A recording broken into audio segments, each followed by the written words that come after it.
इन दिनों bank customers काफ़ी परेशान हैं। पिछले कुछ वक्त से आम लोगों की जेब से पैसे निकालने की कोशिशों में बैंक ज़बरदस्त तरीके से लगे हुए हैं। कभी एटीएम से पैसे निकालने के चार्ज के नाम पर तो कभी यूपीआई पर चार्ज लगाने की कोशिशों के तौर पर।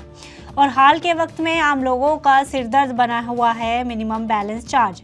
अभी कुछ दिन पहले ही आईसीआईसीआई बैंक ने मिनिमम बैलेंस को बढ़ा दिया था।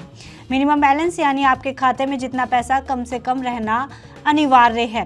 खैर, आईसीआईसीआई बैंक ने इसे बढ़ाया और शहरी इलाकों के लिए इसे सीधे 50,000 रुपये कर दिया। इसके बाद एसबीआई ने अपने आईएमपीएस चार्जेस में बदलाव कर दिए और अब इस सबके बीच एचडीएफसी बैंक ने भी अपने ग्राहकों को एक बड़ा झटका दे दिया है। एचडीएफसी बैंक ने सेविंग अकाउंट के लिए मिनिमम बैलेंस लिमिट को बढ़ा दिया है। बैंक के इस फैसले से लाखों खाता धारक प्रभावित होंगे।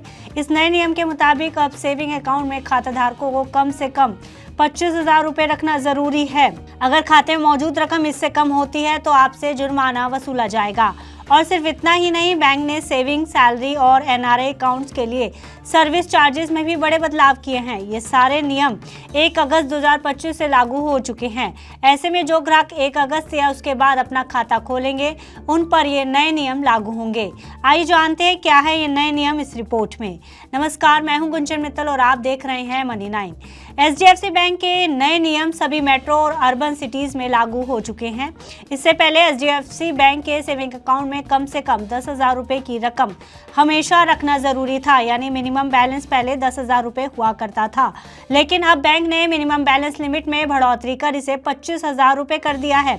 आइए अब कैश ट्रांजैक्शन के नए नियमों को डिटेल में समझते हैं। हर महीने कस्टमर्स के लिए 4 ट्रांजैक्शन फ्री होंगी। इसके बाद हर ट्रांजैक्शन के लिए 150 रुपये लगेंगे। किसी भी ब्रांच में सेल्फ और थर्ड पार्टी ट्रांजैक्शन की मंथली लिमिट को 2 लाख से घटाकर 1 लाख कर दिया गया है। अगर आप इस लिमिट से ऊपर की ट्रांजैक्शन करते हैं तो 5 रुपये पर 1,000 रुपये या 150 रुपये, दोनों में से जो भी ज़्यादा होगा वो चार्ज आपसे लिया जाएगा। और अब third party daily cash transaction limit 25,000 है। आइए बैलेंस सर्टिफिकेट, इंटरेस्ट सर्टिफिकेट और एड्रेस कंफर्मेशन के नए नियम जान लेते हैं। पहले ये सर्विसेज फ्री ऑफ चार्ज थी, लेकिन अब रेगुलर कस्टमर्स के लिए इन सर्विसेज का चार्ज 100 रुपये कर दिया गया है। वही सीनियर सिटीजन्स के लिए 90 रुपये है। 1 अगस्त से ईसीएस या एसीएच चार्ज भी बदल दिए गए हैं। इसके नए चार्ज जाने उससे पहले ये समझ लेते हैं कि आखिर ईसीएस होता क्या है। ईसीएस यानी इलेक्ट्रॉनिक क्लियरिंग सर्विस। इस पे बैंक ऑटोमेटिकली आपके अकाउंट से पैसे काट लेता है, जैसे किसी ईएमआई या इंश्योरेंस प्रीमियम के लिए। लेकिन अगर कभी आपके अकाउंट में पैसा कम हो तो ईसीएस फेल हो जाएगा और आपको इसके लिए पेनल्टी भरनी होगी। फर्स्ट रिटर्न पर आपको 500 रुपये देने होंगे, वहीं सीनियर सिटीजन्स को 450 रुपये देने होंगे। दूसरी रिटर्न पर आपको 550 और सीनियर सिटीजन्स को 500 रुपये देने होंगे। इसी के साथ बैंक ने एनईएफटी चार्ज में बदलाव किए हैं। अब 10,000 रुपये तक की ट्रांजैक्शन पर 2 रुपये प्लस जीएसटी लगेंगे। 10,000 से 1 लाख रुपये तक 4 रुपये प्लस जीएसटी।